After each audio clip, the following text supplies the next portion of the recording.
Hello दोस्तों, नमस्कार। आज हम बात करने वाले हैं टेंस की। जी हाँ दोस्तों, ये हमारी टेंस की पहली वीडियो है। बेसिक बातें कुछ मैं आपको ओरली बता देना चाहता हूँ कि टेंस 3 प्रकार के होते हैं। जैसे कि आपने पढ़ भी रखा होगा दोस्तों, प्रेजेंट टेंस, पास्ट टेंस और फ्यूचर टेंस। जी हाँ, प्रेजेंट टेंस को हिंदी में वर्तमान काल, पास्ट टेंस को हिंदी में भूतकाल और फ्यूचर टेंस को हिंदी में भविष्यकाल कहा जाता है दोस्तों। इन प्रत्येक टेंस के 4 भाग होते हैं, जैसे कि indefinite tense, continuous tense, perfect tense और परफेक्ट कंटिन्यूअस टेंस। जी हाँ दोस्तों, हम इन तीनों टेंस के चारों पार्टों का एनालाइज करेंगे और आशा करता हूँ आपको ये वीडियो मददगार साबित होगी दोस्तों। अगर आपको वीडियो अच्छी लगे तो प्लीज़ सब्सक्राइब कर देना। तो आइए शुरू करते हैं टेंस। जी हाँ दोस्तों, प्रथम दृष्टया हम प्रेजेंट इंडेफिनिट टेंस की बात करेंगे। जैसे कि दोस्तों, इसके कुछ रूल मैं आपको बता देना चाहता हूँ। इसमें दोस्तों रूल नंबर फर्स्ट ये है कि एक वचनकर्ता के साथ हम वर्ब की फर्स्ट फॉर्म में एस या ई एस का प्रयोग करते हैं, जैसा आपने पढ़ भी रखा होगा दोस्तों। और बहुवचनकर्ता के साथ क्रिया की प्रथम अवस्था का प्रयोग करते हैं, इसमें एस या ई एस का प्रयोग नहीं किया जाता है। एक वचनकर्ता के साथ वर्ब की फर्स्ट फॉर्म में एस या ई एस और बहुवचनकर्ता के साथ सिर्फ क्रिया की प्रथम अवस्था का प्रयोग करते हैं दोस्तों, यानी कि वर्ब की फर्स्ट फॉर्म का प्रयोग करते हैं। इसके कुछ उदाहरण हैं, जैसे कि वह पत्र लिखता है। तो दोस्तों, इसके अंग्रेजी बनाने के लिए हमें सबसे पहले सब्जेक्ट लिखना होता है, फिर वर्ब, फिर ऑब्जेक्ट। ये इसका स्ट्रक्चर होता है। तो उसी को फॉलो करते हुए हम लिखते हैं ही। फिर लिखने की अंग्रेजी राइट। चूँकि ही एक वचन है दोस्तों, यहाँ पर हमने राइट के साथ एस या ई एस का प्रयोग करना है। तो ही राइट्स ए लेटर। यहाँ पर दोस्तों वह एक पत्र लिखता है, इसकी अंग्रेजी ही राइट्स ए लेटर होगी। अगले देखते हैं दोस्तों, वे पुस्तक पढ़ते हैं। जी हाँ दोस्तों, वे पुस्तक पढ़ते हैं। चूँकि वे बहुवचन है, इसलिए यहाँ पर एस या ई एस का प्रयोग नहीं होगा। तो इसकी अंग्रेजी हम बनाएंगे दे रीड द बुक। इसकी अंग्रेजी सिंपल होगी, इसमें एस या एस का प्रयोग नहीं होगा। यही इसका प्रथम रूल है। एक बार और याद करा देना चाहता हूँ मैं आपको कि एक वचनकर्ता के साथ एस या एस का प्रयोग किया जाता है और बहुवचनकर्ता के साथ एस या एस का प्रयोग नहीं किया जाता है। यही इसका पहला रूल है। अब इसकी निगेटिव फॉर्म के बारे में बात कर लेते हैं, यानी कि निगेटिव सेंटेंसेस के बारे में बात कर लेते हैं कि इसमें क्या रूल फॉलो होते हैं।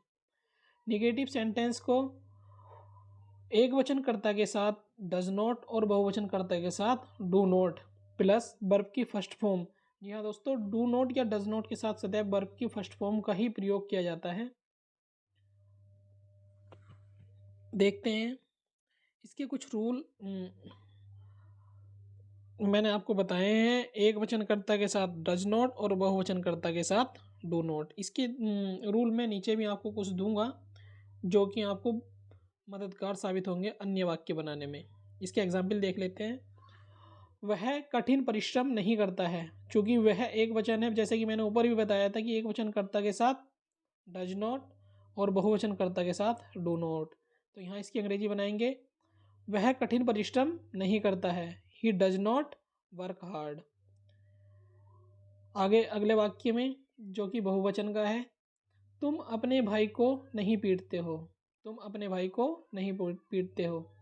मैं दोस्तों आपको एक वचन और बहुवचन की एक वीडियो और बना कर दूंगा, जिसमें आपको आसानी होगी एक वचन और बहुवचन को समझने में। You do not beat your brother. इसकी अंग्रेजी ये होगी दोस्तों, तुम अपने भाई को नहीं पीटते हो। You do not beat your brother.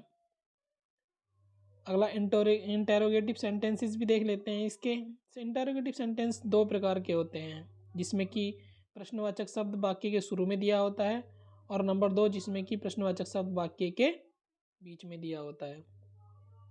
दोनों के लिए रूल भी अलग अलग फॉलो होते हैं। तो मैंने जैसे कि बताया था दोस्तों, इंटेरोगेटिव सेंटेंसेस में प्रश्नवाचक वाक्यों में सहायक क्रिया के रूप में डू या डज का प्रयोग कर्ता के अनुसार करते हैं। जी हाँ दोस्तों, यहाँ पर भी हमें एक वचनकर्ता के साथ डज और बहुवचनकर्ता के साथ डू का प्रयोग करना है। मैंने आपको ऊपर बताया था दोस्तों कि मैं नीचे कुछ स्ट्रक्चर या रूल दूंगा, तो वो इस प्रकार है।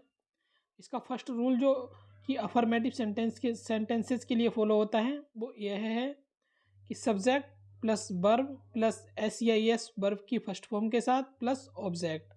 जी हाँ दोस्तों, ये इसका अफर्मेटिव का रूल है कि वाक्य में यदि एक वचन करता है तो उसके साथ एस या एस और बहुवचन करता है तो उसके साथ एस या एस का प्रयोग नहीं करते हैं, सिर्फ वर्ब की फर्स्ट फॉर्म का प्रयोग करते हैं।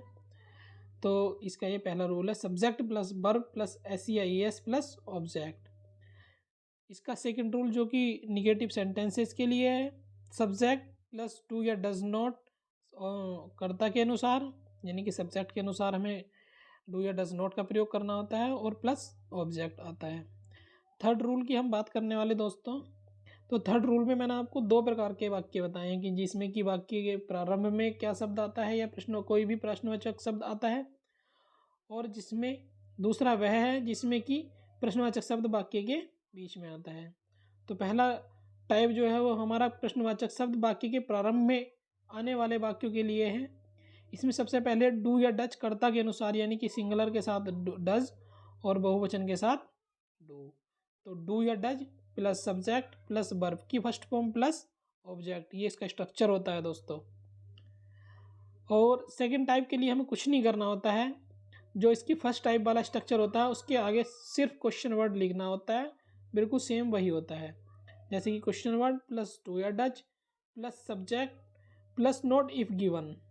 यदि नोट, अगर वाक्य में नोट भी दिया है और इंटरोगेटिव भी है तो वहाँ पर सब्जेक्ट के बाद और वर्ब से पहले नोट लगाना होता है। फिर जो बचा हुआ शेष भाग ऑब्जेक्ट होता है वो वाक्य के सबसे आखिर में रख दिया जाता है। आइए इसके रूल देख लेते हैं, इसके एग्जाम्पल देख लेते हैं। वह क्या करता है, इसमें वाक्य के बीच में क्या शब्द दिया हुआ है, इसलिए इसकी अंग्रेजी सबसे पहले लिखेंगे व्हाट डज ही डू। जी हाँ दोस्तों, ये हमारा सेकंड टाइप का रूल फॉलो कर रहा है, क्वेश्चन वर्ड प्लस डू या does plus subject plus verb की first form plus object. Object इसमें दिया नहीं है दोस्तों, इसलिए वर्ब तक इसे हमने कंप्लीट किया है, व्हाट डज ही डू। इसी प्रकार अगला वाक्य, क्या तुम उसे प्यार करते हो। इसमें वाक्य के प्रारंभ में क्या शब्द दे दिया है, इसलिए यहाँ पर फर्स्ट टाइप स्ट्रक्चर फॉलो होगा। डू यू लव हिम, ये इसकी अंग्रेजी होगी डू यू लव हिम, क्या तुम उसे प्यार करते हो। तो दोस्तों इस प्रकार ये वीडियो अच्छी लगी हो तो इसे लाइक करना, जिससे मुझे मोटिवेशन मिले अगली वीडियो बनाने का, और समझ में आई हो तो प्लीज़ लाइक ज़रूर कर देना। Okay, thank you.